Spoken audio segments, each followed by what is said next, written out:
আবার অশান্ত, আবারও আদিবাসীদের হত্যা, তাদের বাড়িঘর লুটপাট, তাদের উচ্ছেদ অভিযান চলছে। কারা করছে? কিছু বাঙালি মুসলমান এবং বাংলাদেশের সেনাবাহিনী। বন্ধুরা, এই মুহূর্তে সিরিয়া বা ইরাক বা লেবাননে যতটা না গৃহযুদ্ধ চলছে তার থেকে বেশি মনে হচ্ছে আমাদের পার্শ্ববর্তী দেশ পূর্ব পাকিস্তানের ঘরের ভেতরে দেখতে পাওয়া যাচ্ছে। আপনারা জানেন, শেখ হাসিনা সরকার পড়ে যাবার পরে থেকে যখনই সেই দেশের ঘরের ভেতরে অন্তর্বর্তী সরকার তৈরি হয়েছে, সেই দেশের সাধারণ সনাতন ধর্মী ব্যক্তি থেকে শুরু করে সেই দেশের উপজাতিদের উপর ভীষণভাবে অত্যাচার শুরু হয়েছে। আপনারা জানেন, হিন্দুরা তো নিপীড়িত, অত্যাচারিত সবকিছু তো হচ্ছেই, প্লাস এখন আবার খবর বেরিয়ে আসছে সেই দেশের উপজাতিদের উপর চরমভাবে হত্যাযোগ্য লীলা শুরু করেছে। এটাতে আছে কিছু মুসলিম, সেনাবাহিনী আর কিছু মাস্টারমাইন্ড লোক। যাই হোক, ওদের আমি নাম নিতে পারবো না, কেননা সেখানেও কিছু প্রবলেম আছে। আপনারা ভালো করে লক্ষ্য করলে দেখলে বুঝতে পারবেন, এই অন্তর্বর্তী সরকার তৈরি হবার পরে থেকে সেই দেশের ঘরের পরিস্থিতি খুবই খারাপ। আপনারা এটার জন্য আরো অবাক হবেন যে যখন থেকে অন্তর্বর্তী সরকার তৈরি হয়েছে, সেই দেশের ঘরের ভেতরে একটা শ্রেণীর মানুষ আর একটা শ্রেণীর মানুষের ওপর অত্যাচারের সমস্ত সীমাকে ছাড়িয়ে গেছে। হিন্দু নিধন তো চালু আছে, অপরদিকে শুরু হয়েছে এই সমস্ত উপজাতি গোষ্ঠী মানুষদের নিধন করা। এবার আপনারা বুঝতে পারছেন কেন ভারত সরকারকে একাধিক বিশেষজ্ঞ বলে দিয়েছিল যে এই সমস্ত দেশগুলো থেকে দূরে থেকে এখনই তাদের উপর ব্যবস্থা নেওয়া নিজেদের সুরক্ষার জন্য। আর ভারতের তো একটা প্রথম থেকে দোষ আছে, যতক্ষণ না ভারতের মাথার উপর কোনো বড় বাজ না ভেঙে পড়ছে ততক্ষণ পর্যন্ত ভারত কোনো স্টেপ নেয় না। আমাদের এখন এটা থেকে যদি শিক্ষা না নিয়ে যদি বাংলাদেশের উপর এখন থেকে আমরা শক্তপোক্ত স্টেপকে না উঠাই, তাহলে এই দেশটা সামনের দিনে আমাদের যে মাথা ব্যথার কারণ হবে সেটা লিখে রাখুন। চলুন বন্ধুরা, এই সমস্ত উপজাতি ব্যক্তিদের উপর যে অত্যাচার করছে আর সেটাকে নিয়ে ফরিদ দাস সুন্দরভাবে বলে দিয়েছে। ভিডিওটিকে শেষ পর্যন্ত দেখুন, তাহলে আশা করি আপনারা বুঝে যাবেন। ভিডিও ভালো লাগলে অবশ্যই লাইক আর চ্যানেলটিতে নতুন হলে সাবস্ক্রাইব করুন। কেন করছে? এই প্রশ্নটা অনেক লম্বা। আমাদের বাংলাদেশের সেনাবাহিনীর অনেক প্রশংসা আছে, তাদের অনেক প্রশংসা যখন তারা আফ্রিকার দেশগুলোতে যায়, আমরা তাদের অবশ্যই গর্ব করি। কিন্তু নিজ দেশে আমাদের সেনাবাহিনীর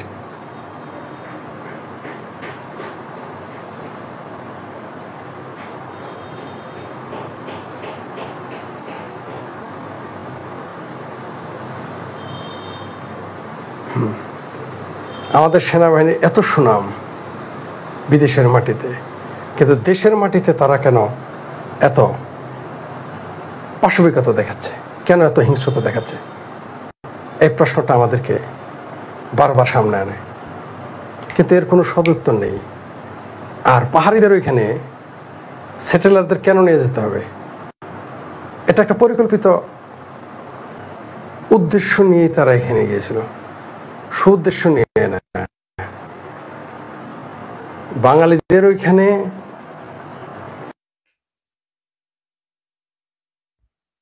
সেটেল করার কারণ ছিল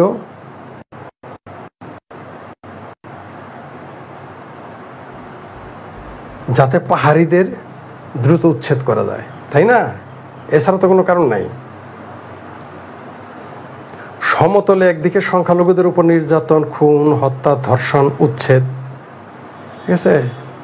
আবার এই দেশের কিছু লোক বলে নৌকা মার্কায় ভোট দেওয়ার জন্য, আওয়ামী লীগের ভোট দেওয়ার জন্য তাদের উপরে তাদের বিদ্বেষ। আসলে মুক্তিযুদ্ধের পক্ষ নেওয়ার জন্য হিন্দুদের প্রতি বিদ্বেষ। এটা তারা বলতে লজ্জা পায় বা এড়িয়ে যায়, কারণ তাহলে তো থলের বিড়াল বের হয়ে যাবে। নৌকায় ভোট দিলে আপনি তাকে মারবেন, উচ্ছেদ করবেন, ধর্ষণ করবেন, খুট করবেন, পারেন না।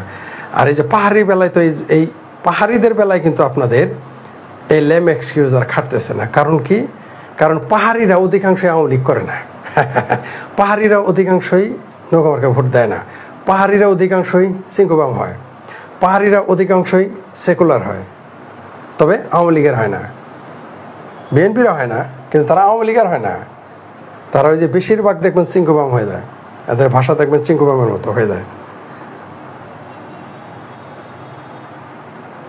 এমনকি তথাকথিত এই যে 24-এর বিপ্লব, 24-এর জুলাই বিপ্লব, এতে অনেক আদিবাসীর, অনেক পাহাড়ির সমর্থন ছিল, আমরা দেখেছি। তাদের বোঝাইতে পারিনি, এটা আমাদের ব্যর্থতা। তারা কিন্তু এই আন্দোলন সমর্থন করেছে। এখন তারা বলতে পারবেন না যে তারা নৌকা মার্কায় ভোট দেয়। আদিবাসীরা নৌকা মার্কায় ভোট দেয় না, খুব কম। এই কেস খুব কম যে আদিবাসীরা নৌকায় ভোট দেয়। এরা যে সকল আদিবাসী বিভিন্ন স্কুল কলেজ বাংলাদেশের বিশ্ববিদ্যালয়গুলোতে পড়ে, বেশিরভাগ চিঙ্কুবামেদের দখলে চলে যায় এরা। যে চিঙ্কুবামেরা 24-এর আন্দোলনের স্টেক হোল্ডার বলে দাবি করে, সে চিঙ্কুবামদের পক্ষে ছিল এরা। তারপরও কেন আদিবাসীদের মারেন, হত্যা করেন, তাদের উচ্ছেদ করেন, তাদের বাড়িঘর জ্বালিয়ে দেন? আমাদের কাছে অনেক ভিডিও আসছে আপনারা কি করছেন। এখন দেশে ভাবমূর্তি ক্ষুণ্ণ হয় না? ডক্টর ইউনূস ক্ষমতায় আসার পরে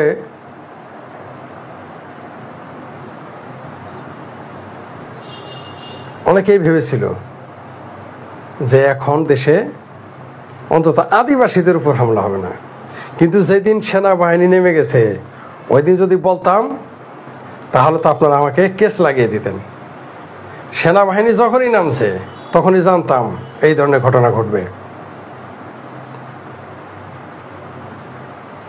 সেনাবাহিনী যখনই মাঠে নেমেছে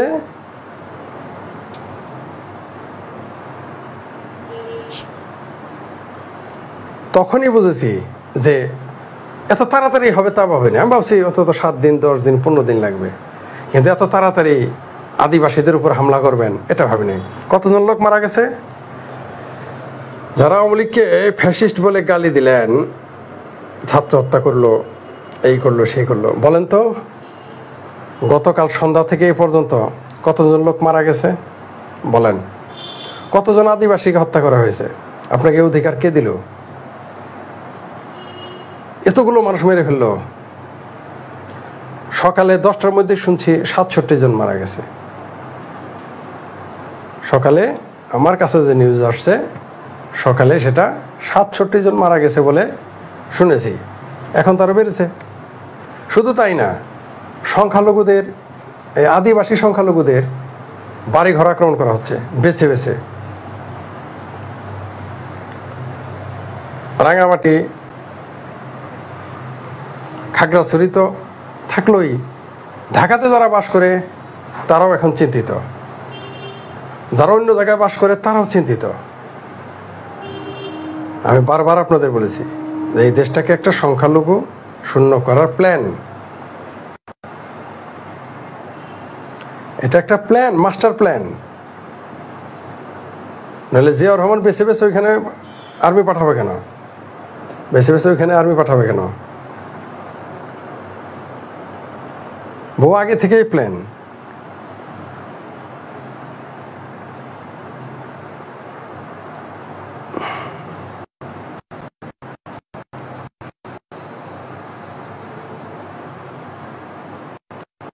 এখন একটা যদি কথা বলি তাহলে তো গায়ে সিট লাগবে। 2500 মাইল দূরে কাশ্মীরের জঙ্গিদের জন্য আপনারা বাংলাদেশে বাইতুল মোকাররমে মিছিল করেন, এমনকি আমাদের বামপন্থীরা শাহবাগ এবং পল্টন গরম করে ফেলেন। আমরা দেখেছি কাশ্মীরের জঙ্গিদের জন্য। আর ঘরের মধ্যে নিজের দেশে আদিবাসীদের হত্যা করা হচ্ছে, আপনাদের তো কোনো প্রতিক্রিয়া দেখতেছি না। কারণ কি? ও, আপনারা না বাংলাদেশে হতে পেরেছেন, বাঙালি তো হতে পারেননি, আমরা জানি। বাংলাদেশের মুসলমানেরা বাঙালি তো হতেই পারেনি, তারা বাংলাদেশে হতে চায় না, আমরা জানি।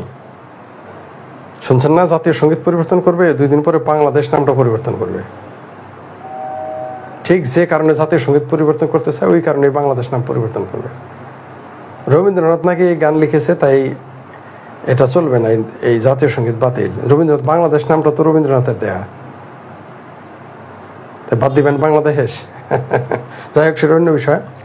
2500 কিলোমিটার দূরে কাশ্মীরের জঙ্গলিদের জন্য আপনাদের চিৎকার আসে, আর নিজের ঘরের পাশে ভাই, আপনার দেশি ভাই, আমার দেশি ভাই, আমার দেশের নাগরিক, তাদের হত্যা করতেছে, আপনাদের প্রতিক্রিয়া নাই। এমনকি দেখি কেউ কেউ এটাকে সমর্থন করতেছে, বিশেষ করে যারা হেফাজতে পাকিস্তানি, তারা এটা সমর্থন করে। কারণ কি? আবার এরাই বলে যে আদিবাসীরা বাংলাদেশের মুক্তিযুদ্ধকে সমর্থন করে। কারা বলে? হেফাজতে পাকিস্তানিরাই বলে। তাহলে তো তোমার ভাই হেফাজতে পাকিস্তানি যারা আছো, তোমাদের তো আরো আদিবাসীদের বুকে টেনে নেওয়া দরকার, কারণ তারা দেশের স্বাধীনতা চায় নাই। সিংকুবাম লুঙ্গি মাজাহারের এই নিয়ে কোনো কলাম আপনারা পড়ছেন? কোনো ফেসবুক পোস্ট প্রসব করেছে? করেনি। আসিফ নজরুল করেনি। বাংলাদেশের ইন্টারন্যাশনাল তাদের কোনো প্রতিক্রিয়া আছে? নাই। কেন নাই? কাশ্মীরে ফিলিস্তিন 4,000 মাইল দূরে, ফিলিস্তিন 5,000 মাইল দূরে, 3,000 মাইল দূরে কাশ্মীর, এগুলো নিয়ে আপনাদের বুক ফেপড়া কলিজা জ্বলে উঠে, আর নিজের দেশের নাম মানুষ মেরে ফেলতেছে সেনাবাহিনী, তখন তো আপনাদের কোনো প্রতিক্রিয়া দেখি না। কেন? কতগুলো মানুষকে মেরে ফেললো, এর দায় সম্পূর্ণ ইউনূস সরকারের, যেহেতু তার সরকার সময় ঘটেছে, দায় তাকে বহন করতে হবে। দেখা মানবাধিকার নিয়ে কথা বলবে না এখন। আর আদিবাসীরা কি এই দেশে উঠলু? এরা কি স্বাধীনতা বিরোধী? এই দেশের স্বাধীনতা বিরোধী যেটুকু অধিকার অর্জন করছে, অধিকার প্রয়োগ করে, এরা তো তার 50 ভাগের 1 ভাগ পারে না, আমরা জানি। আদিবাসীরা আমাদের বাংলাদেশি না? ও, এখন আর আপনাদের এটা যদি অন্য দেশে হইতো, 2-4টা মুসলমানের সাথে ধাক্কাধাক্কি হইতো, দেখতেন বাইতুল মুকাররম গরম সব জায়গাতে পৃথিবীতে। কিন্তু এটা বাংলাদেশে হয়েছে, নিজের দেশে আর কথা নাই। আর বাংলাদেশের সেনাবাহিনীর প্রশংসা পঞ্চমুখ, আমরা সবাই। কঙ্গোতে এটা করছে, সুদানে এটা করছে, নাইজেরিয়া এই করছে। নিজের দেশে অবস্থা দেখছেন? নিজের দেশে ঠিকই তারা হিংস্র, প্রমাণ হয়ে গেছে, আমরা দেখলাম। এটা দুঃখজনক। এবার আমাদের সেনাবাহিনীর ভাবমূর্তি ক্ষুণ্ণ হবে না? আমাদের সেনাবাহিনীর ইমেজ নষ্ট হবে না? ইমেজ বাড়বে।